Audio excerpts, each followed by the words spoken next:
Happy Saturday. Happy Saturday.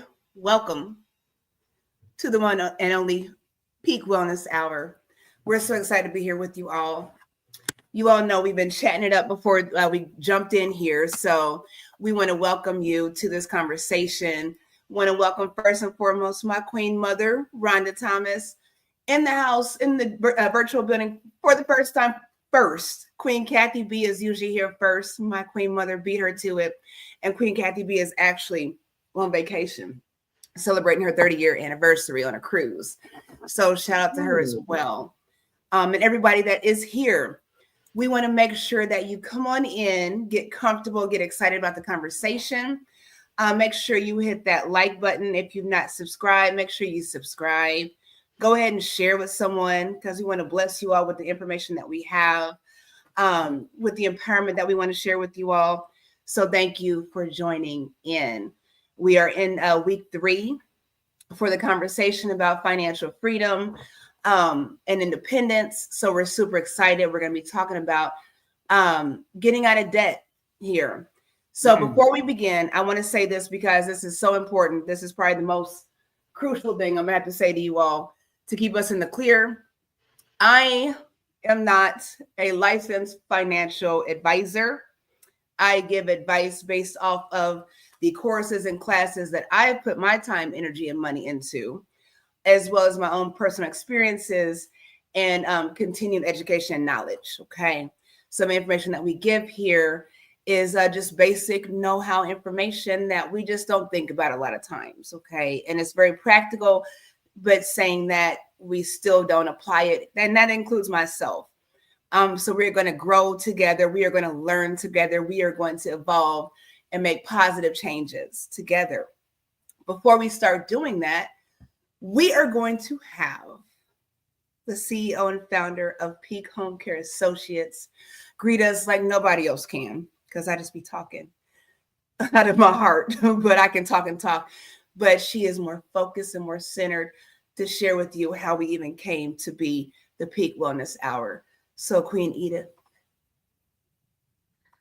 Hello, queens and kings out there, princes and princesses. We thank you so much for your time and for, always being here. We are grateful. We are most thankful to you. But this is Peak Wellness Hour. We have evolved from coming to you from talking about home care issues to talking about the general wellness of the individual, body, soul, and spirit. This week or the beginning of this month, we started talking about financial health, okay, which is part of your total wellness. And so we're taking it from there, but that is the Queen G specialty. I'm not going to go there. My assignment today is to let you know that this conversation is sponsored by Peak Homecare Associates, located in Noblesville, of course, Hamilton County, Indiana. We serve the general Indianapolis area. Peak Homecare Associates is a non-medical home care agency who comes into your home or wherever you call home to support your seniors or adults with developmental challenges in any way possible that we are allowed to by the state non-medically. And so if you have any need, if you know anybody who might need just even companionship, who need respite care, who needs help with activities of daily living, a few errands running, basic homekeeping, like making basic meals and stuff, we are there to help. Kindly feel free to reach out. In fact, we want you to reach out, and don't assume we don't do it. Just talk to us. And even if we don't, we have partners who are able to offer things that we don't offer, services that we don't offer. So thank you for your time. And Queen? Thank you, Queen. So you said something really important. First of all, I have to say this, and we're going to try to keep this sweet and short, but there's so much. We are, Queen Edith and I got together yesterday. I was so excited because we chit chat all the time and connect, but we don't always get to be in person because we're so busy, like all of you are. right? And so we got to connect and spend some time together. Not enough time, but we got it in. And we did talk about revamping the Peak Wellness Hour because there's so much to cover. And it is first and foremost sponsored by Peak Homecare Associates. That's where we began here. And that is so significant. But we are excited to go ahead and branch out and, like she said, just cover all corners of what wellness looks like. Okay. So make sure you all stay connected with us. Bring somebody along for this journey. It's just not our journey, it is your journey as well. And we want to travel along this road with you with success. So let's do that really quickly. If you are if you're watching, if you're in the chat, if you're in the virtual space, make sure you say hello. We're doing giveaways for this series or whatever. And we're doing it not because we want you to come back, because what we do, but we want to be able to empower everyone. What's going on, D Mays? D Mays is in the house with United Empires of Akivalon. So glad you're here, King. We're having this discussion, so make sure every time somebody says, hey, in the comments, I go back and I write it down and I put your little name in a thing, and we're gonna do some drawings because we want to give things, we want to offer things that are going to promote your well-being, right? Shout out to my queen sister, Crystal Thomas, Grand Rising Queen. Thank you. Yes. So you all stay tuned for next week. She's going to be up here with investment advice, especially with real estate. We're super excited. So yeah, we're going to do that as far as the giveaways. Queen Edith and I talked about doing books and stuff. We're definitely going to get into some book reading. I had some books on my list that I wanted to share and give away. Here's the thing. I decided to just go ahead and do planners for everybody. So whatever name I draw out of there, we're going to do the budgeting planners. And this is why. Okay, we're talking about finances and wealth. I am not accustomed to utilizing my finances on things that people will not utilize. Okay, so I would love to give away books. If you're not going to read it, I don't want to give it. Right. So I figured the least we could do is do a budgeting planner. So that's what we're going to do. And in the future, I don't mind giving away books or whatnot, or, but I want to make sure my money is being spent well on behalf of who it's being blessed towards. Okay. So if you would prefer a book, I've got a list of great books that we want to dive into with financial freedom and habits and behaviors and just positive change. If that's what you'd like, let me know and we can do that instead. My sister was actually the first winner last week. So I'm super excited to get her this planner. Sorry, it's taking me a second, but I'm gonna get it to you. I'll order it for you today. So yes, that's what we're doing. So with that being said, again, make sure you like and share. We're talking about getting out of debt today. So Queen Edith and I were talking just a few minutes ago before we got on, and just talking about scenarios and situations. And we're going to share some things and break some things down. Go ahead, Queen. Okay, so before you continue, you were talking about books, and it reminded me to show this book. If you're interested in reading, this is a book that we are reading this month and through the end of February. It's 28 days. Take your time, read it every day. Atomic Habits by James Clear. Mm-hmm. It's not a big book. As you can see, the letterings and the spaces are big enough. And it's just, let me see here, 300, basically approximately 300 pages. Mm-hmm. So out of the 30 days, if you take 10, read 10 pages every day, mm-hmm. it will do you a whole lot of good. It has some powerful. Last year, we talked about the body keeps the score. We talked about it. I don't know how many of you took the time to read it, but Queen, I'm going to send one to your address tomorrow. I'm going to send one. I'm going to go to on Amazon and have them deliver one to you so we can read it together. So when we come on, it will be one of the things we'll talk about some of the things we read during the week. And if you're interested, please get a book and read. There's a lot of knowledge out there we can tap into. Thank you. You know what, Queen? And I think we talked about that last week. hang on, I'm putting this in the chat. I actually got that book, and I'm telling you all now, it's a great book. I don't know, Queen, if you have the workbook. I bought the workbook with it. No, I didn't have Yeah, so I think it's not very expensive. I just put the link in the chat. Go ahead and get that book. It's breaking down, not just changing your habits. It's not focused on bad habits. It's focused on promoting good habits, so everything that we do in life, it's habitual, right? The way we speak, the way we respond, everything is the workbook.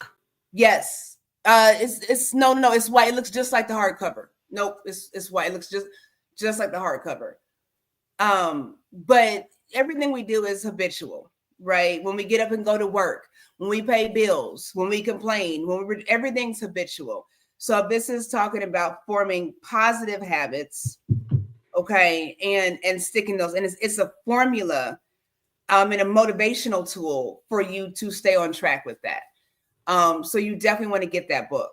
Seriously. If somebody wants it and you can't afford it, email me. There's no shame. It's nobody's business. If that's something you want or need, you let me know what you need. So this is what I'm going to do. I'm going to order one book and send it to you, and we give it out as a giveaway. One. Well, for somebody who will read with us. Well, no, don't order it and send it to me, because then I got to pay for shipping. Amazon already took care of that, so they can let me know what they want and we can ship it to them. You see what I'm saying? Let's talk about some financial. As one of your winning gifts, so that whoever wins, we send one to them. Yeah, I would love to do that. And I think I talked about the 4-hour work week book. There's a few books, so if you all would rather have a book than the planner, you let me know. But I suggest that you invest in your future. And reading is very fundamental. If even with the Kindle, I'm not a Kindle reader. I've never really tried. I like a book in my hand. I like to make notes and highlight stuff. I'm not a Kindle fan. Some people are. Some people like to be read to. Those are options too on Amazon. But just get the information, digest it, regurgitate it, right? And practice it. Yes. So yeah, that's where we're at. So I didn't bring my pen. With that being said, let's jump into this conversation. Again, make sure if you're in the virtual building that you say hello so we can see where you're at and add you to the drawing. Okay. So even if you just say hey. So we're gonna talk about this, right? Just getting out of debt. So Queen Edith and I were talking before we got on, and scenarios. And so we start talking about a debt consolidation, right? And she says, well, what happens if someone, and Crystal, if you want to chime in on here, I tell you what, as a matter of fact, Crystal, I'm gonna put this link out here if you want to jump on. It's up to you. But so we're talking about getting out of debt with consolidation, loan debt consolidation. So, and Queen Edith was saying, well, what somebody has, debt, yada, yada, and they want to consolidate their loans. Okay, so give me a scenario. She says, okay, so if somebody has, say, $10,000 worth of debt. I'm going to get my calculator out because we're going to do the math. $10,000 worth of debt, for instance, okay? And you have a debt consolidation company that's wanting to charge, let's say, $150, okay? $150 a month to help you get out of debt, and maybe over a 4-year process. So you have $10,000 worth of debt, $150. Hang on. So for 4 years, that's 48 months at $150. That is $7,200 that you would spend for someone to consolidate your loans. Now, what we want to understand is that when you have loan consolidations, these companies out your loans, right? So there's a fee for that. So over 4 years, if I had $10,000 worth of debt, now I've added $7,200 in fees monthly, unless you get it taken care of before then, right? but 4 years, you got $7,200. Okay. So say I have $10,000 and it says four credit cards. Okay. 4 credit cards. I know what these cards are. I know where my debt is.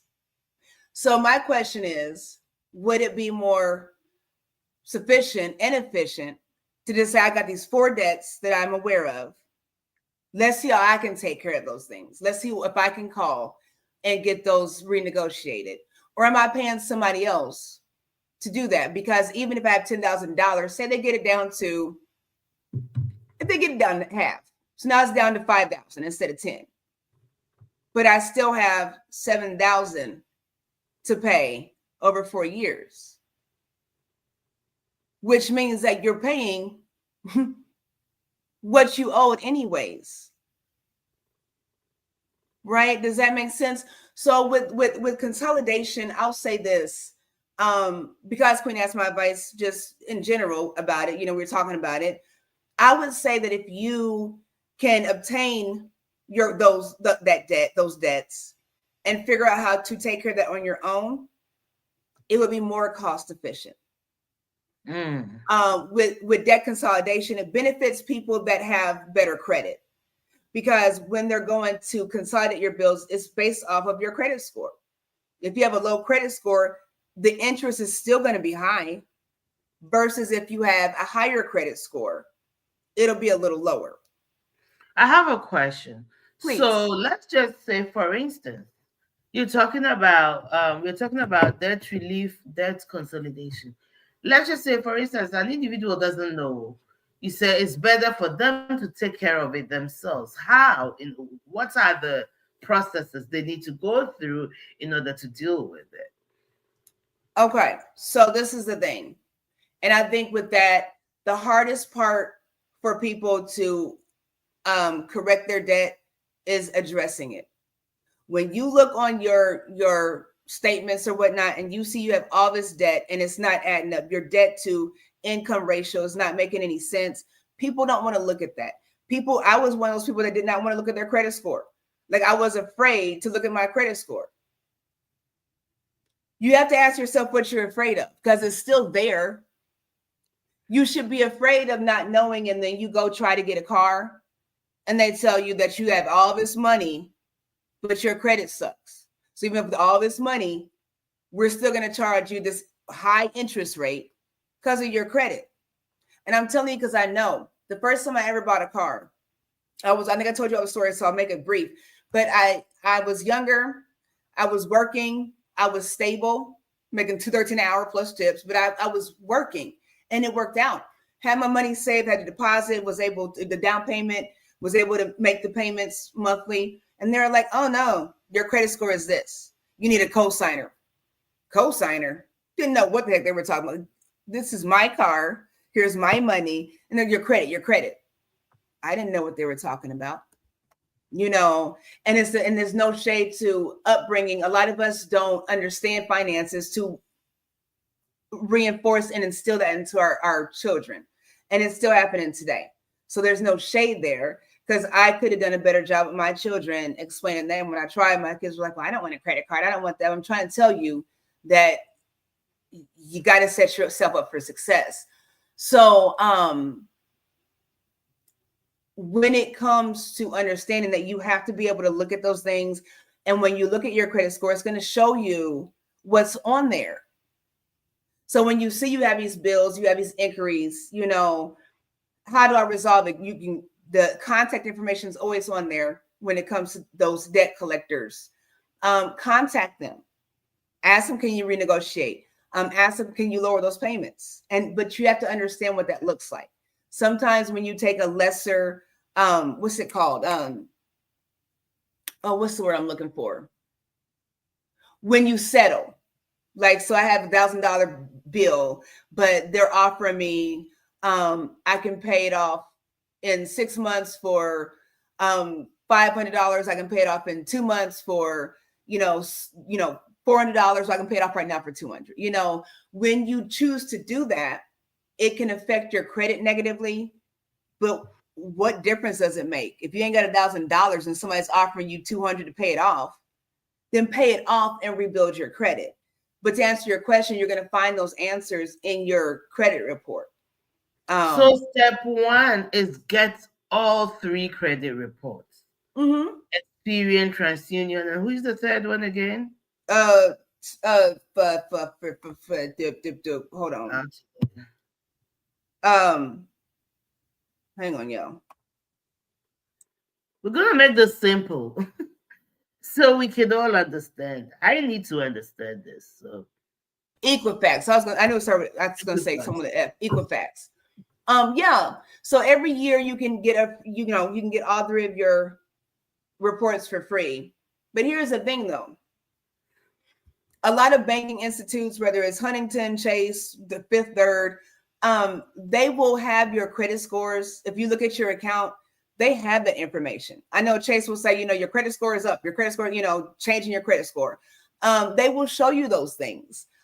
Credit Karma will show you those things. Experian, they'll show you those things. The thing with it is they might not be as, like, I know Credit Karma they might be a little delayed in their information. You know what I'm saying? So you have to stay on top of it. If you know that you are applying for a credit card or a loan, you need to be looking at that. Okay? Because every time, if you get something in the mail, pre-approved, American Express, pre-approved, Capital One, there's stipulations. So if you start applying for all these cards, all these extensions or loans, right, it goes on your credit.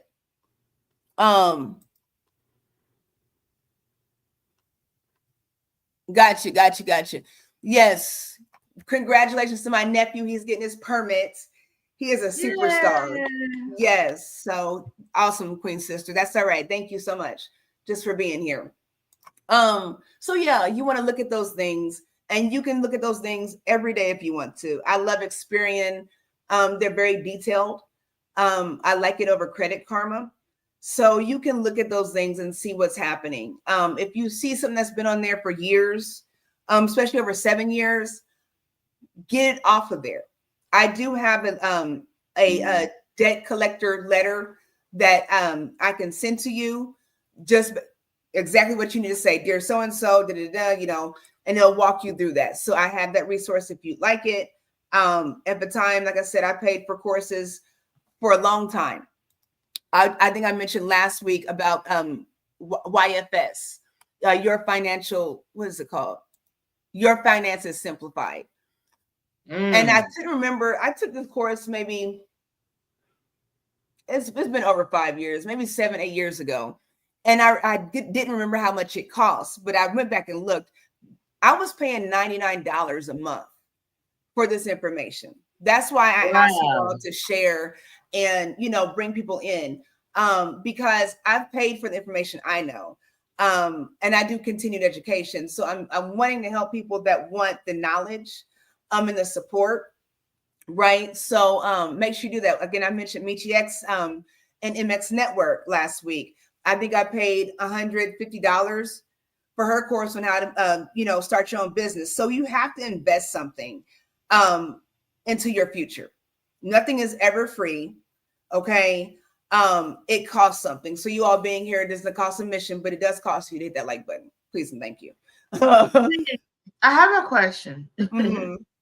I have a question. So, and you may or may not answer this now. You may answer it later.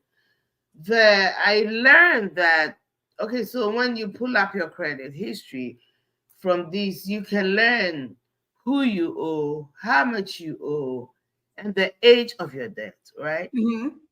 From everything I've heard, and I may have heard wrongly, is it true that after 7 years, if you do nothing with the debts you owe, it will fall off your credit report? And if it is true, how does this work, and how does this impact you, credit wise? I mean, right.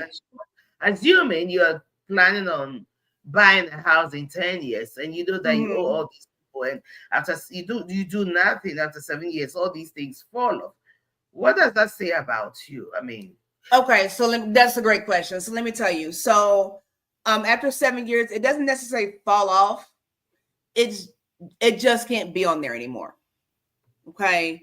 So if you see that that's the case, you need to reach out to that company and let them know you need to take this off. And the best way to do that is with a formal letter, because then you have documentation that you've sent this information off. And I'm going to show you guys really quickly. Let me see if I can find it. You send in that letter stating that, this is a debt, it's been 7 years, yada, yada. They have to take it off. When they don't, then you can continue to dispute it and it becomes a different issue. Okay. So yes, that is the case. And ironically, about maybe 10 years ago, I had bought 3 laptops from QVC. Now, I'm not accustomed to getting something and not paying for it. Okay. It's just, it's just not right. It's just not good karma. It's just not good morale. Okay. That's just me. I know how the world works and that's people do what they do. But, I got these computers, these laptops for myself and my 2 boys, and they didn't function right. Okay. And it was an issue. I was making payments on them. And I don't remember what happened where I stopped making payments. It wasn't intentional. I can't remember what happened. I don't know if I was changing jobs. I don't know. My finances shifted. I don't know. But anyways, it bothered me because I don't like to have debt. I'm thinking to myself, it's going to hit my credit whenever. Well, it never did. Then I think 2-3 weeks ago, I opened a letter and it was from QVC. This letter, that's why I brought up the payment to pay off. This letter was like, you owe this much. I really want to go get it real quick. You owe this. How long ago is this? It was like 10 years.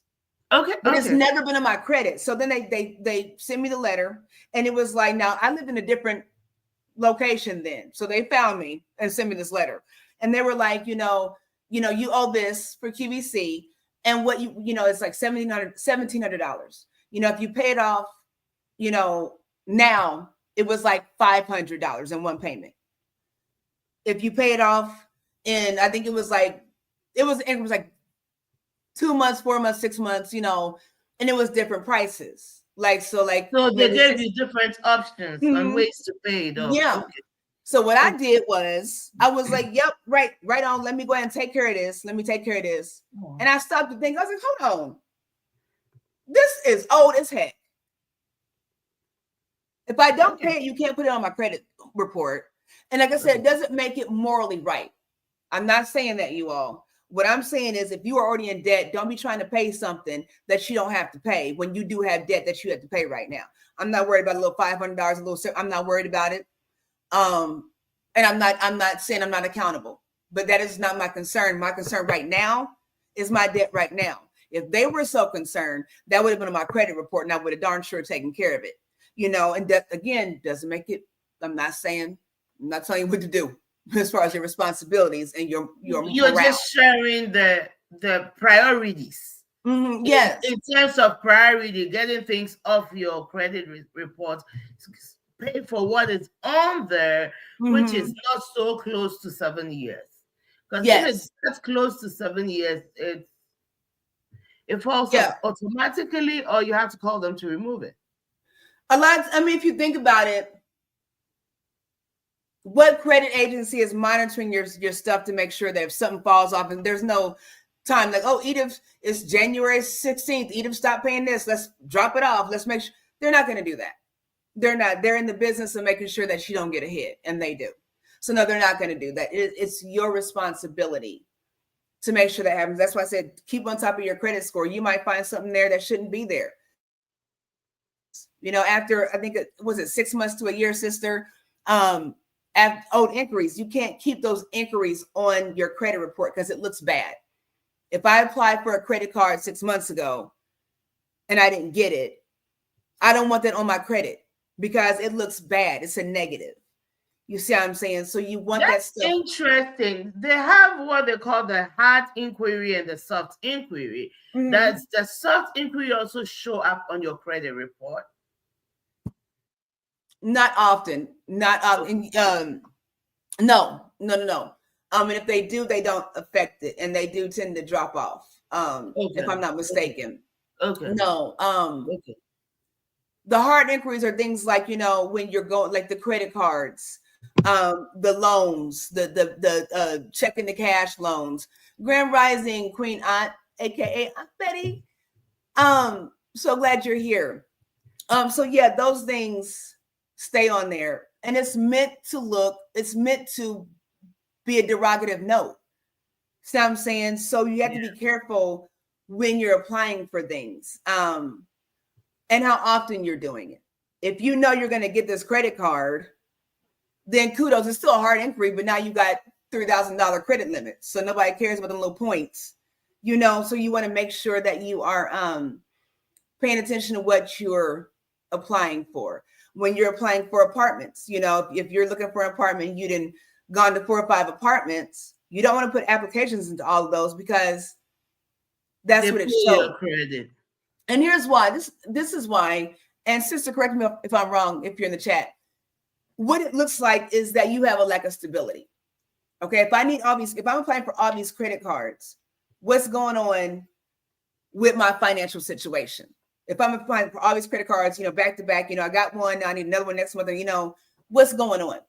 Are you reliable with your finances? That's why they do what they do with the interest. They want to know that you're reliable. If you look at Amazon, a lot of people do Amazon. I don't know if you are aware of a firm. A firm allows you to pay for, make payments, right? Yeah. I've got 2 going right now. I've got 2 different payments going, reoccurring every month with Amazon. I had 4, okay, and I spread them out. And there were things that I needed at the time, like I needed this laptop I'm on right now. Mine broke down. I needed it. My husband was in the hospital. He needed a new chair for, coming home. Bought a chair, treadmill, things like that. Bigger purchases, but I'm paying, 58 here, 35 here, and the interest is there. The interest rate is there. So the best thing for me to do is, if I have 4 accounts, let's pay off one of them. Which is the lower one that I can pay off and get it off of there, and then let's pay the next one. And then you see what I'm saying?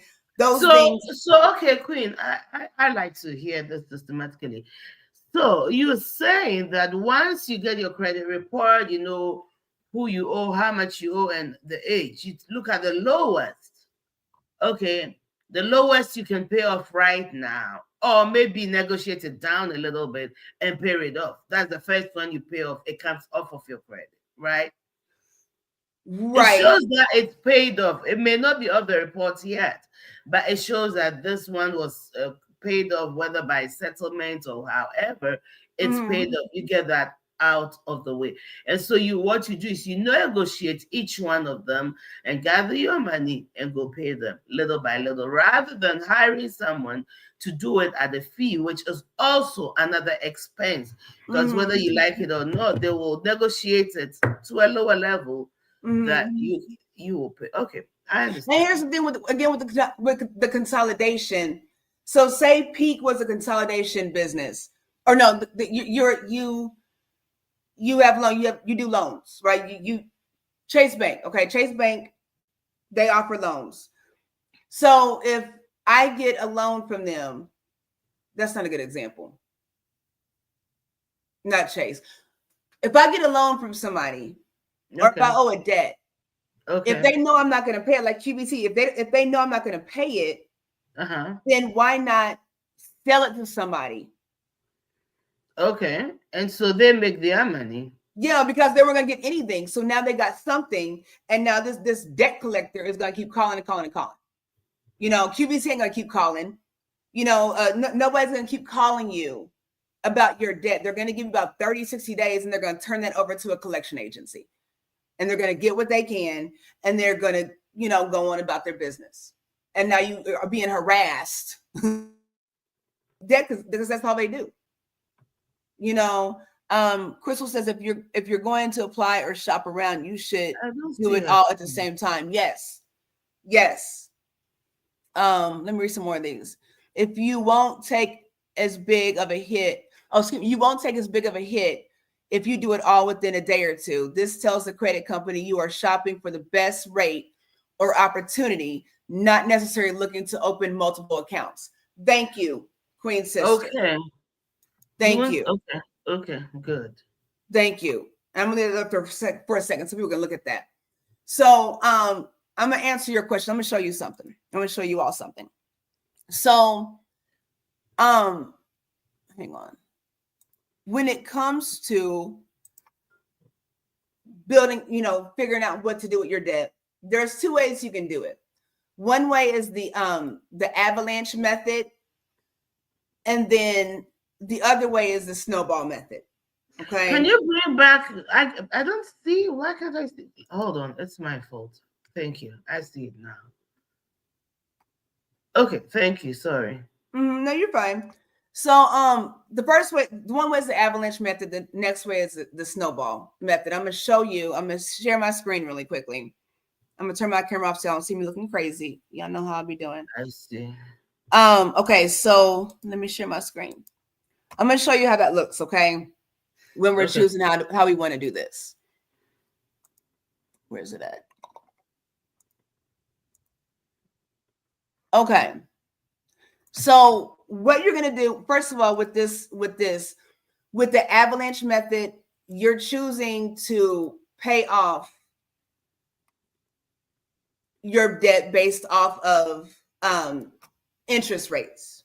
Okay. That means that you're looking at your debt, and whatever the highest interest rate is, you're going to pay that off first, and you're going to go down. The snowball method is where you pay the smallest debt and you work your way up. Okay. So with this is the avalanche method. So with this one, what you're going to do is of course, you're going to list all your debts. Okay. You're going to make sure you have the interest rates for all of those. You want to make at least the minimum payments on all your debts. Like we use the example of the $10,000 having debt. So what you're going to do is you're going to balance it out. Can you all see this? Let me see. I'm trying to make it bigger. Make sure, let me turn my screen up because I'm looking in. Make sure you all watch this again on your TVs if you're looking on your phones or whatnot, so you can see all this. But you want to make at least the minimum payment for all these loans. So I got $10,000 and I've got 4 credit cards. So I'm going to make the minimum of all of them. But you want to make the one you're focusing on first with the highest interest rate. You're going to pay as much as you can. And so what you do with this is, let me show you. Great. This is perfect. So say you have a credit card that is $6,000 total. You pay $140 a month. You got another credit card at 18% interest, and it's $3,000.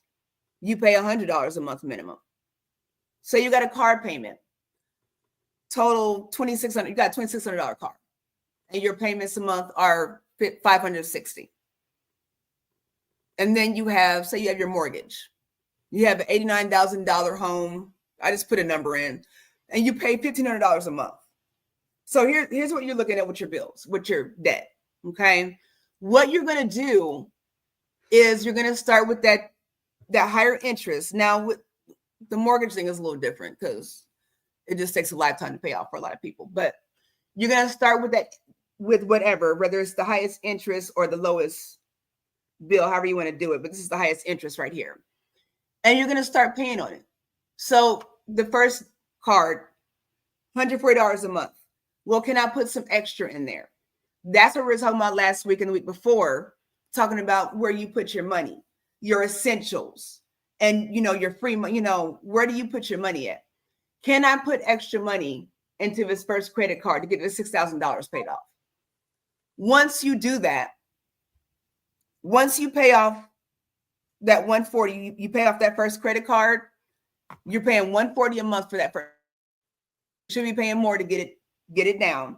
But once you've paid off that credit card, the 140 a month, you're going to turn around.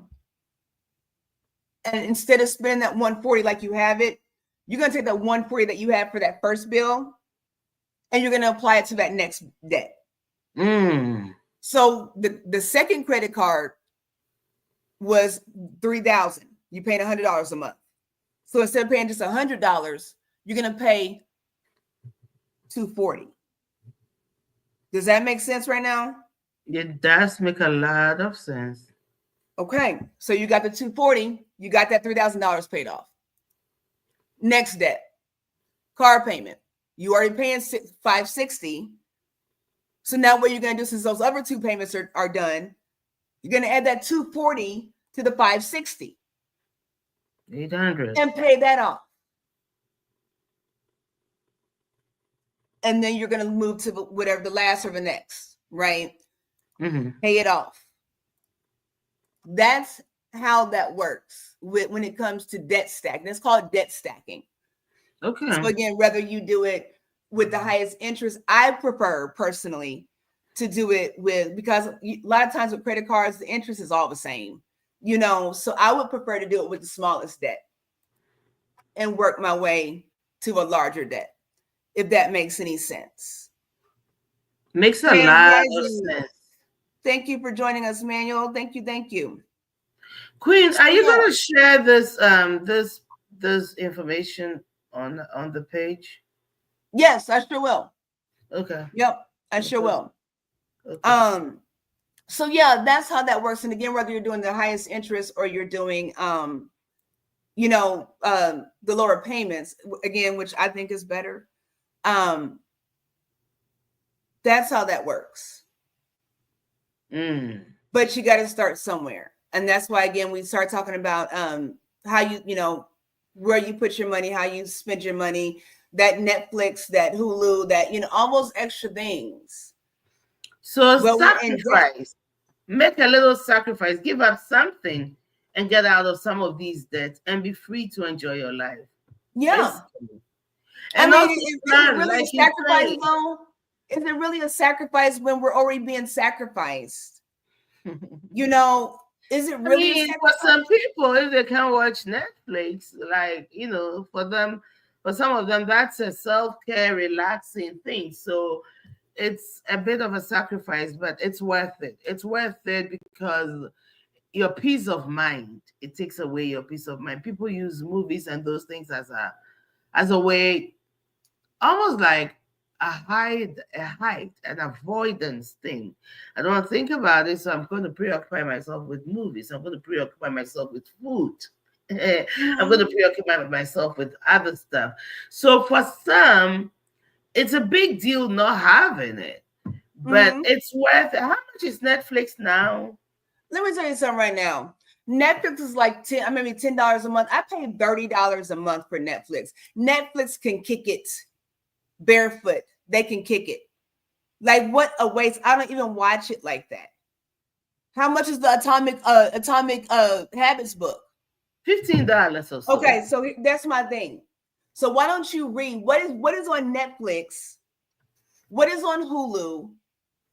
What is on all these cable channels that is growing you, that is benefiting you? So you can watch 3 hours of ratchet TV, but you won't take 30 minutes to read a book? 10 pages of a book? Come on. Where's the priority has to be there. The priority has to be there. Queen Edith, Queen Edith is doing her rotation with addiction and substance abuse or whatnot. And I mentioned that I think 2 weeks ago about this, when budgeting your habits. I'm gonna keep it real. If you have strongholds and habits and extracurricular things that you choose to do that you probably shouldn't be doing, and those things cost. Okay, I'm telling you, drinking, smoking, drugs, that it costs. What happens if you lose your job? If you eat out 3 times a week, at least bring it down to one. At least, at the worst case scenario, bring it down to one. And what I'm learning is I'm learning a lot of different recipes on YouTube. There's so much, cooking different things. You find somebody did going to getting burritos or and he went somewhere and bought one. I don't want to mention the name, and this was about $12 to $13. He went shopping, made it. He had about 6 of them for under $3 per. The same thing. The same thing. So we have to figure out ways and then learn to save and invest the money somewhere. If not for us, leave something, leave an inheritance. And also these days people are also living long. Bringing this back to home health, people are living long. I'm finding as an agency owner that a lot of people, I know people who need 12-hour care.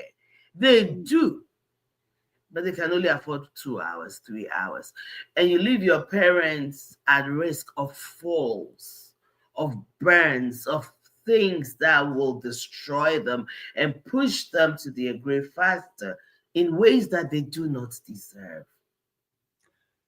But what happens when I need those 12 hours from you, for my loved one, a week. I need 4 hours a day from you.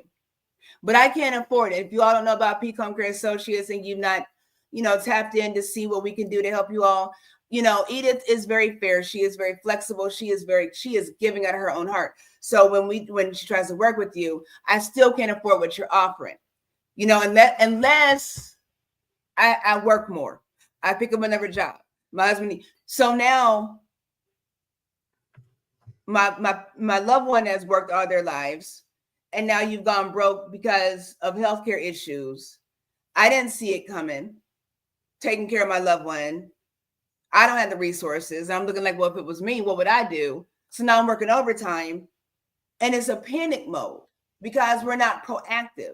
And that's why we're having this discussion, because up until now, people have not wanted to talk about finances. We don't want to talk about nothing except weird stuff. We don't want to talk about nothing to elevate and help somebody. And I find that very strange. And that's why we can't make it anymore, because I can't trust you to do the right thing. I can't trust you to not give the right information. It's not the right information. You're giving bad information. And this is why I'm in the circle. You see what I'm saying? Like, what's happening here where we don't have these resources? I'm working. I can't be at home because I don't have the money. I can't be there. I gotta put my loved one in a facility because I can't be there because I don't have the resources.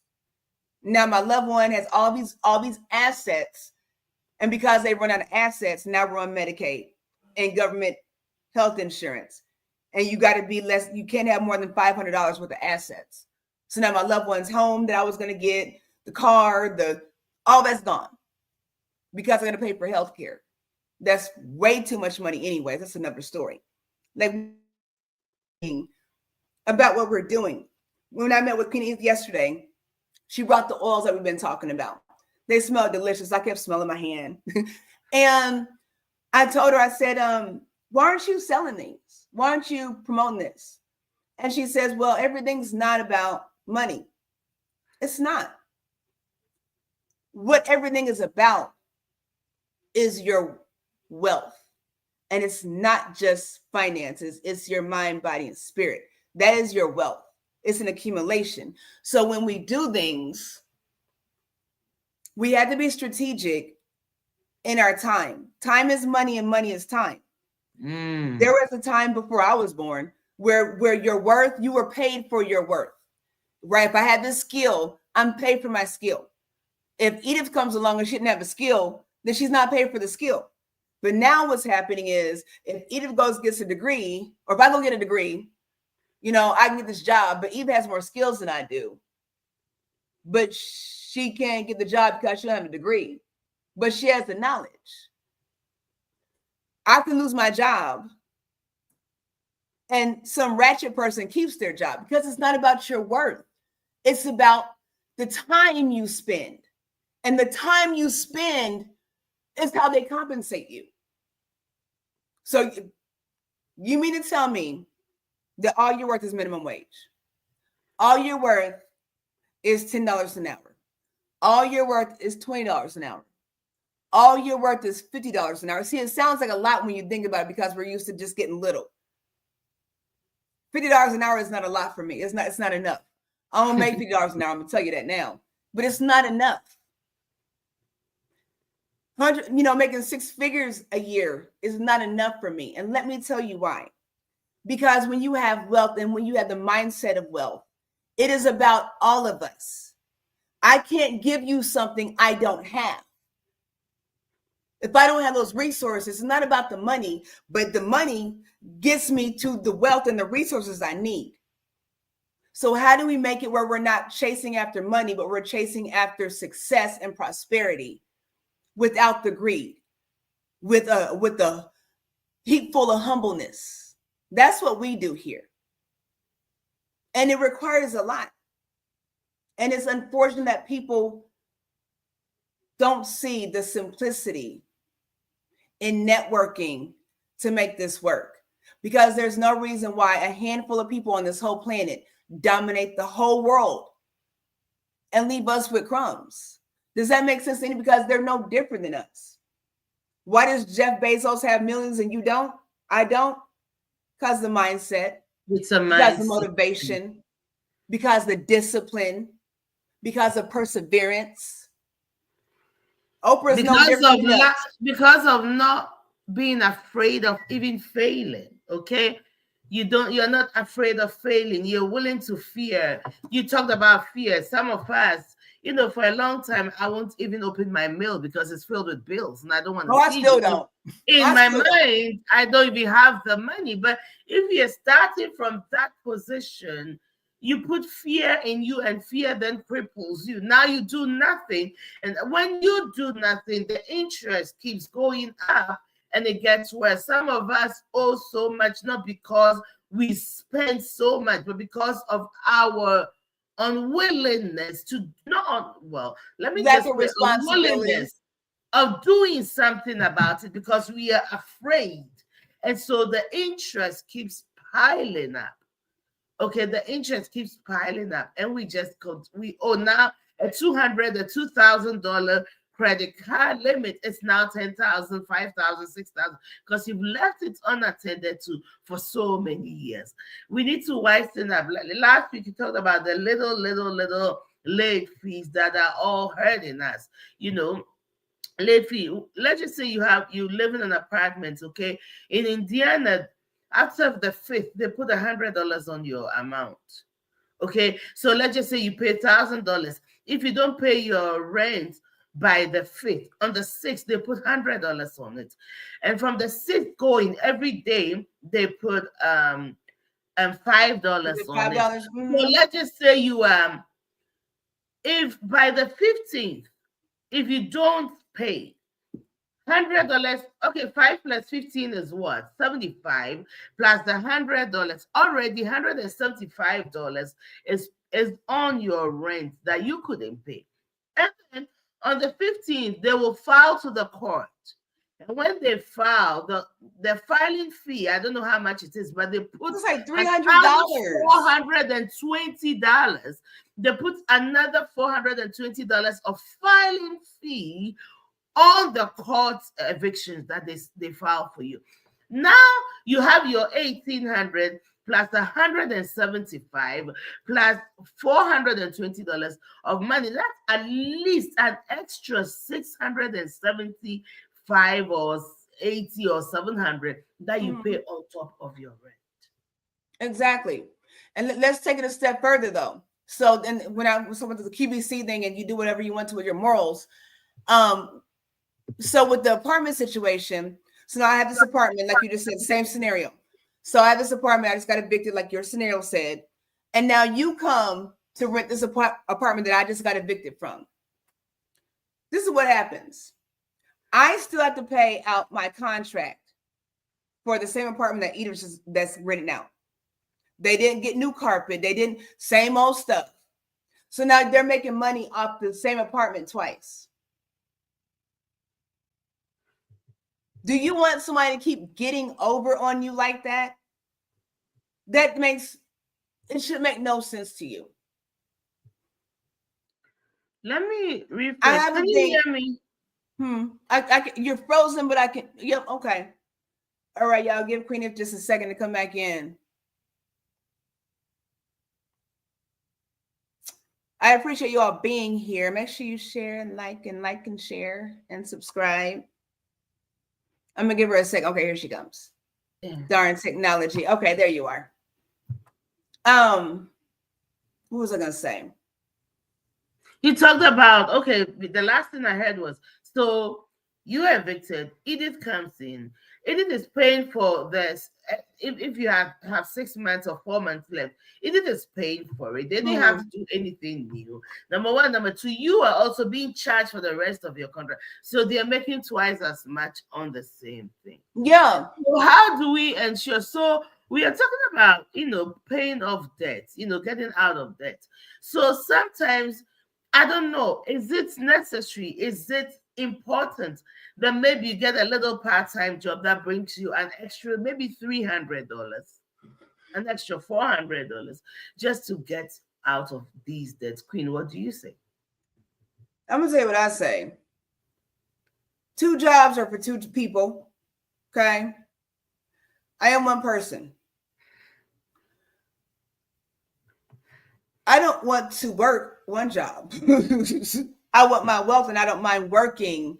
I don't want to be nobody's employee.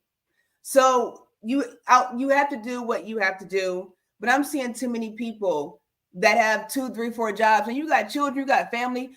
I don't even know how that works. I have 1 job, 1 family, and a lot of responsibilities. I don't have time for another nothing, right? So how do you, and I'd love to talk about this. I don't know how we're going to go with this next month, but I know Crystal's going to talk about what we just talked about next week with the investment in the home thing, and explain. I was so impressed with my sister watching her do a real estate thing, and the way she explained it. I'm going to say, she was like, you can pick your neighbors, you choose your neighbors. I'm like, choose your neighbors?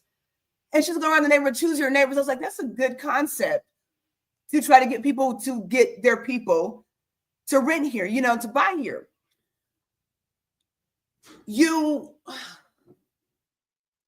For me, I choose to figure out passive income and residual income. Mm-hmm. I don't want to work another job. We have to do what we have to do, but we have to think, make it make sense. If you're working another job, you're getting somebody else rich. Why don't you find something that you can do and build your own and keep it up? I mean, there may be the options there. So let's assume you don't have that option.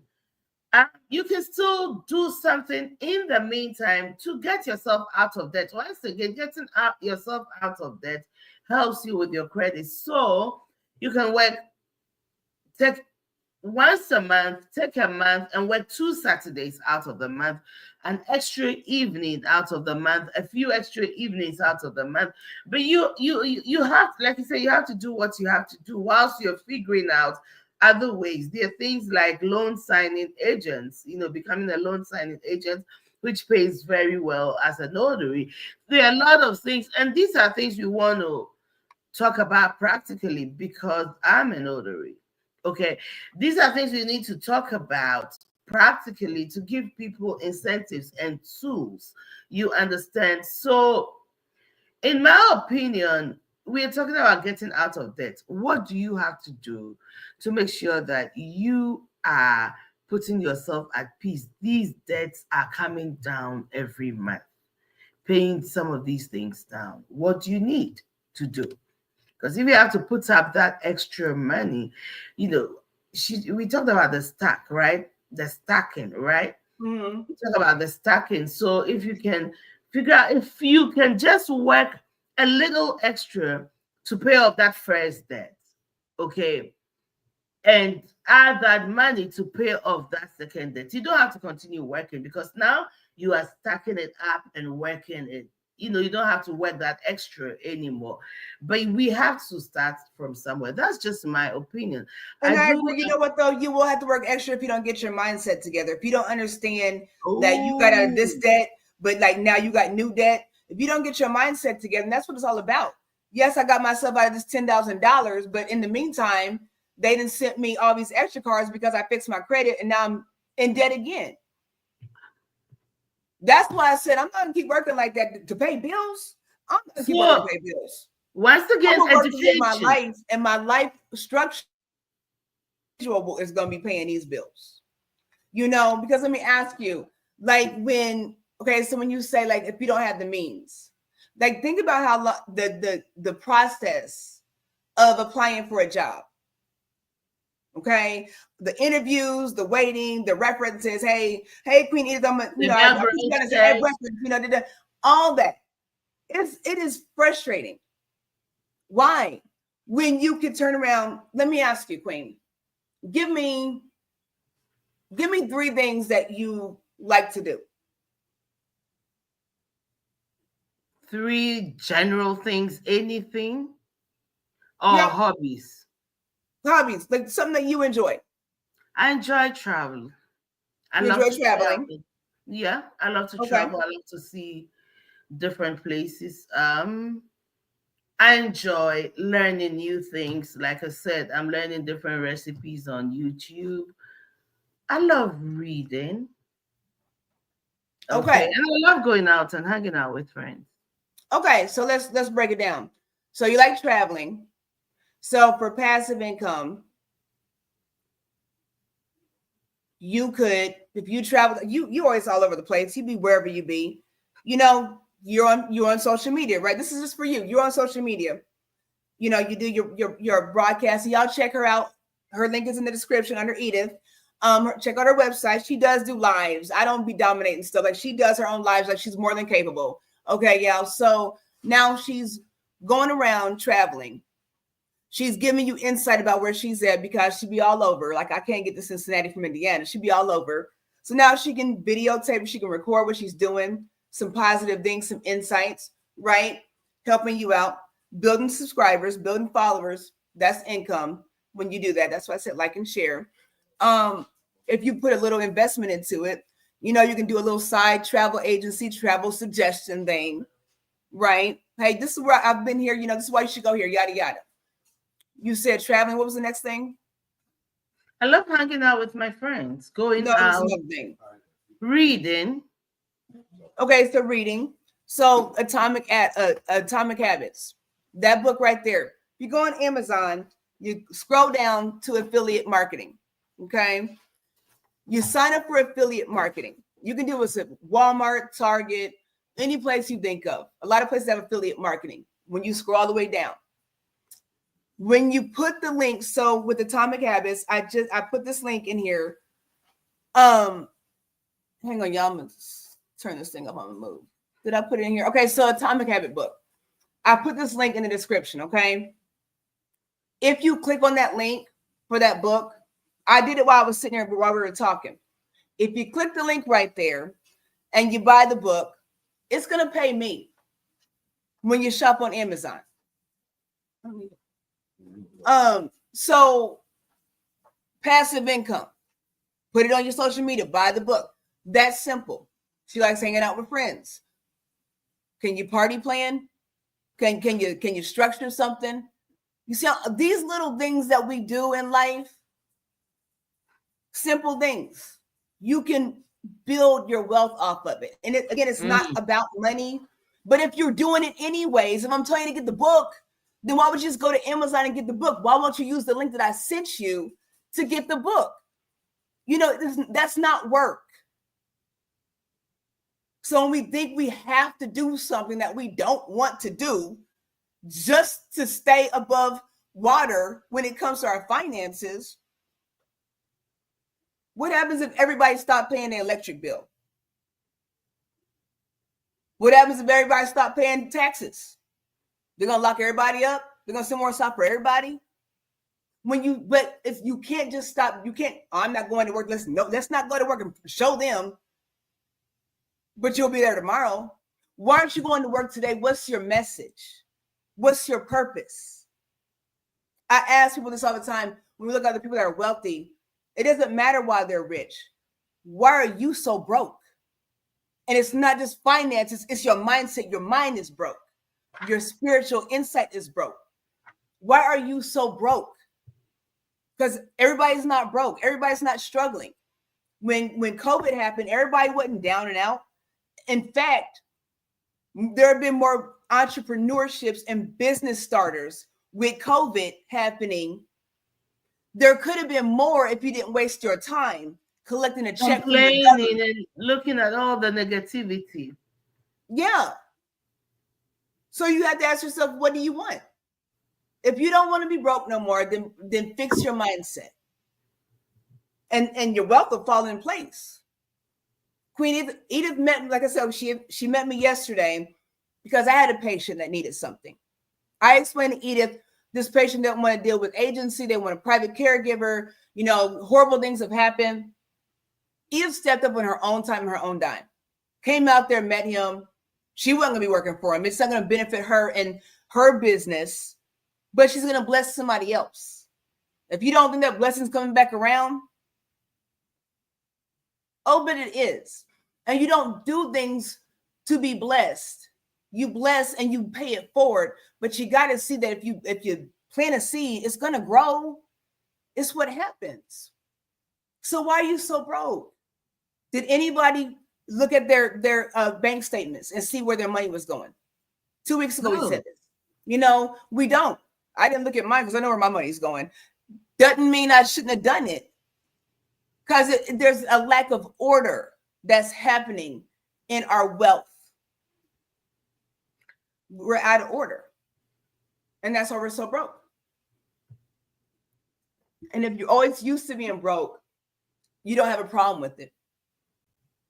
I promise you that. A few years ago, was it Obama? When President Obama went out of office, and that whole stimulus, there was a whole stimulus thing, and he bailed out a lot of big companies, right? So there was a situation with the guy, I don't remember what company they were. It was a big time company, right? And they got this bailout money. And all these top executives got their bonuses. People lost their jobs. Like stuff was awry. It was horrible. They got their bonus money. This man, when they had to pay back the bonus money, not the bonus money that you shouldn't have got because you didn't earn it. The man went home, had a mansion, had acres. He went home, got in a go-kart, and drove to his guest house on a go-kart. Do you hear what I'm saying? Do y'all have a go-kart? Do y'all have a guest house? Okay, no? Okay, maybe you do. He drove to his guest house on a go-kart and killed himself with his family in the mansion because he had to pay back money he didn't earn, but he was still wealthy and rich. If you have a poor person that wins the lottery and they lose all that money, which usually is what happens, they don't go off on themselves. They just be like, well, I was broke, then I was rich, and now I'm broke again. That's the mentality. Les Brown said that once you make your first $1 million, it's easy to do it over and over and over again. Once you make your first $1 million, it's easy. And these are from people that have lost millions. They don't just keep growing. They've obtained and then they've lost. But who cares if you lose it, because you can do it again, is the point. The only way you know that you can fail is by trying. You cannot fail without trying. If I'm just sitting here, what am I failing at? I'm failing at life. But if I'm running a marathon, if I'm just sitting there, I didn't fail because I didn't run the race. You have to try, fail, just like you have to try in order to win. That's how it goes. And if you learn, you're going to always win, even when you come short. So you got to start somewhere. And you got to ask yourself, why am I so broke? And don't look at your pockets first. Look at your mindset and your ambitions and ask yourself why you're so broke. And when you figure that out, you'll be like, oh, I'm so broke because I don't feel like I deserve. I'm so broke because nobody sees me. I'm so broke because they don't appreciate me. I'm so broke because I can't get this 3% raise.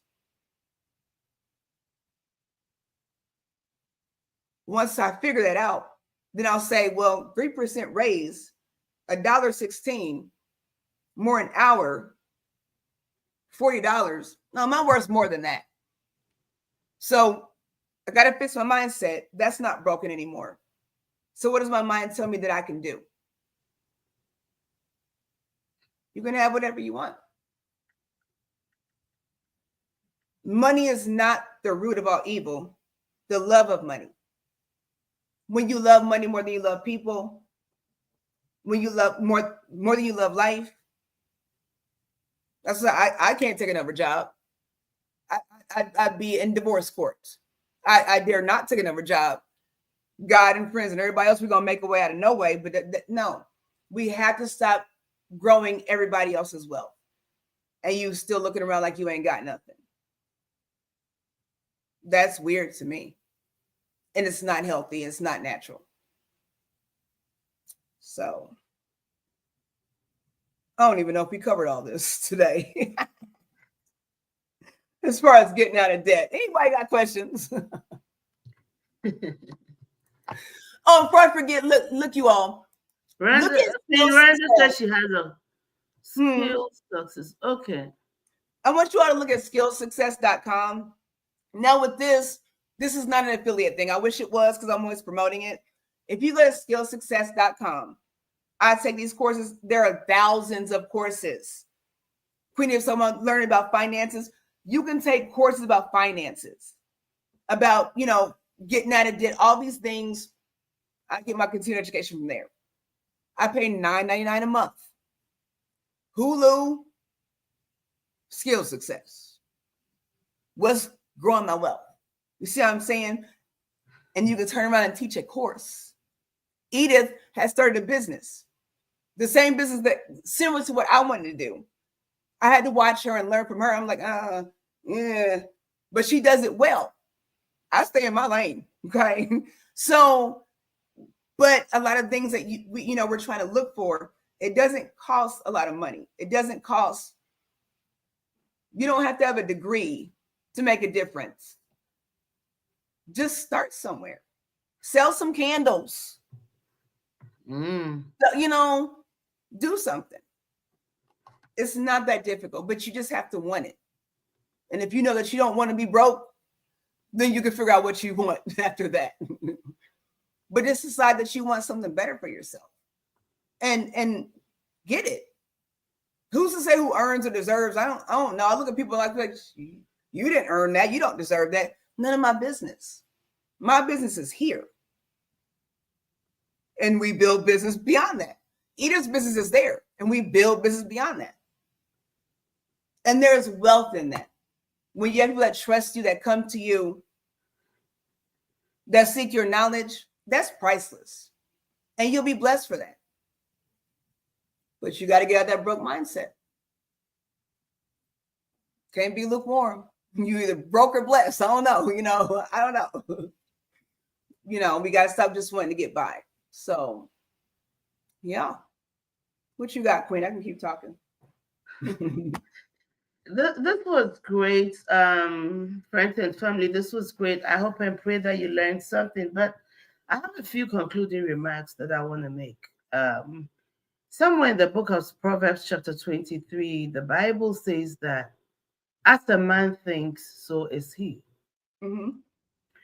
And when you are afraid to confront the things that bring you fear, you never overcome them. Okay? Habakkuk chapter 2 verse 2 says, make the vision plain so that those who read it will run with it. And we spiritualize it. But we are talking about our finances. And one of the first things we need to do in order to get out of debt is see the credit reports. No matter how terrible they are, look at them. Know who you owe. Know how much you owe. Know how old your debt is. Know what the interest rates are. Okay? And make a plan. Make a plan. Once you've made this list, like that's why I love the budgeting planner. Make the list of who you owe in the past, and who you currently owe, like who you owe now, including your bills. Okay. Now, while you have a list of your debts, you have a list of your current bills. Look at your income. What can you do to get out of debt whilst at the same time continually paying your bills on time? Okay, to avoid all those little late payments. How do you balance out your finances in order to do that? Once you have the mindset that I'm going to get out of debt, I'm going to learn to pay my bills on time, I'm going to start negotiating with my debtors. Call them, negotiate with them, figure out ways that you both agree on, especially the old debt, and start making little payments. When you pay one off, add that income. Don't say I finished paying this off, so I have an extra $100 to go and buy food every day, go and eat at the most expensive places. No, take that money, stack it on the next one, and keep stacking it on until you pay out. You pay these things off. Because really, there's no joy, there is no peace in living with all these debts over your head. It's a moral thing, number one. Okay, it's a freedom thing, number two. Okay, so these are some of the steps we've given you. And Queen has said it. If there's a book you read on and you like it, share it with your friends. Put it on your Facebook, on your social media platform. Recommend it. If people use the link that you put in going into affiliate marketing, and sharing the link of this book, you get paid. There's so many ways of making money. And we're going to do our research, and we're going to bring you some of those that we are actually learning to practice, so that we are all getting out of that. This is not just about you. This is about all of us. It's about me too. Our debts that I need to come out. I'm not coming to you feeling like, oh, I owe nobody. I have a lot of debts that I owe, and I want to get out of it. I can't sleep. It's stressing me out. My business, whilst I'm working my business, as it grows, I do believe that a lot of the income will become passive. I don't really even have to be in the office managing the office. I can hire an office manager. I can hire someone to do it. I don't have to be there. But we all have to start somewhere and grow somewhere and get better. So there is a way. Make the vision plain and run with it. Make the vision plain. Write it out. See it. Just like a vision board. I owe this. I want to have that. So from the debt to I want to have. How do you reduce your debt to income ratio in order to be able to have what you really need that will sustain you for a long time if you stay alive? Okay, so these, and fear is crippling. So whatever you fear, face it, just confront it. You're afraid of opening your mail because a lot of bills, and you should see around here, I'm sitting here, a lot of mail that I haven't opened because guess what? It's a bill. And I don't want to know. But what is that doing to me? It's hurting me more. And I know there's so many people who've been there, and some of us are still there, but we can get out of this. This particular thing is for you. And I don't know who is struggling with it. And on top of it, pray and ask God for help. God can intervene and bring you some help, bring you some reliefs from somewhere that you know nothing about. There are a lot of grants out there for small businesses. Have your little LLC, apply for grant. There's so many things out there. We have to find them. We have to make them practical. So this is my little admonition coming to you as a pastor, as an entrepreneur, as a family, marriage and family therapist, all these things. coming to you from all these places. And as a woman, and as a friend, and as a sister, and as one who is walking the same journey with you, that we all get out and become better and be more. Thank you. Absolutely. You always finish, and I just can't say nothing else because you do such a great job. Can't you just see the pastoral presence in her? She just leads with grace. Oh, can I add this? Listen, the book of Proverbs is full of wisdom. So I started the 31 days of wisdom, and I post. So today is what? 18th, right? Today is 18th. I haven't posted it yet, but every day, 18th, I post Proverbs 18. But from January 1st to this day, I post the Proverbs. Go and read it and think about it. There's so much wisdom. There's so much wisdom. 31 days of Proverbs. Take the time and read those. Open your Bible or just read it on any of my pages. If my name is on it, that is there. I'm posting it all across. Okay, read the book of Proverbs. We will learn a lot of wisdom. Okay, to live life by. Thank you. You got to apply it though. You know, I always say knowledge and wisdom are two different things. You can know something and have no wisdom. You know, so make sure you apply it. Everything that you take in, apply it. And if it's not applicable, maybe it's not applicable right now. Do you need to store it in the back burner, or do you need to disregard it? You know, you have to decide what you allow into your atmosphere, into your mind, into your spirit, to your body. So yeah, yep. It's all about mindset. Yep, it's all about mindset. So we thank you for watching. We thank you for tuning in. Oh, hold on. I forgot. I got the drawing. So you have a list of those watching. Yep, I'm gonna write it down afterwards. So what I did was I got everybody's name on the sheet, and so I'm documenting like who's here like week 1, 2, and 3. So if you were here week 1 and not 2, you know, so whoever was here last week, that's whose names are in here only. That's for last week. Yeah, for last week. So whoever's in here this week, I'll pull on Saturday. So we're gonna do a drawing for the financial planner. If you choose that you would like the book instead, email and let me know, or reach out, or you know, we can do whatever you want. Comment even under a comment will let you know. Yeah. So let's see who we got here.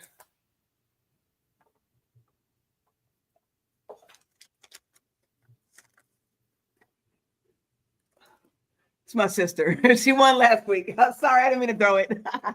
Seriously? She won twice. Oh, look at you, Queen Sister. Y'all make sure y'all check out Crystal S. Thomas. She is she's on the description, in the description on this broadcast. Make sure you go and check out her Facebook page. Who we have here? Betty, my Queen Aunt Betty. We've got it. We're going to do a planner for you, monthly planner. All right. So, second winner. Make sure, again, you all comment in the comment section so we know you're here, so we can get your name on the list, and we'll just draw names and just bless people. You all can bless us by liking, sharing, and subscribing. I feel like I want you to say something else, Queen, because I just started talking again. You ended so well, but let's get out of that. Let's get out of here. I got a birthday to celebrate. My grandmother's birthday was yesterday. From our necks and our legs, so we can freely live and please God. You know, we can live a life that pleases God and that is enriched, that people can also follow. Okay. Thank you and have an amazing week. Yes. Peace, love, and blessings.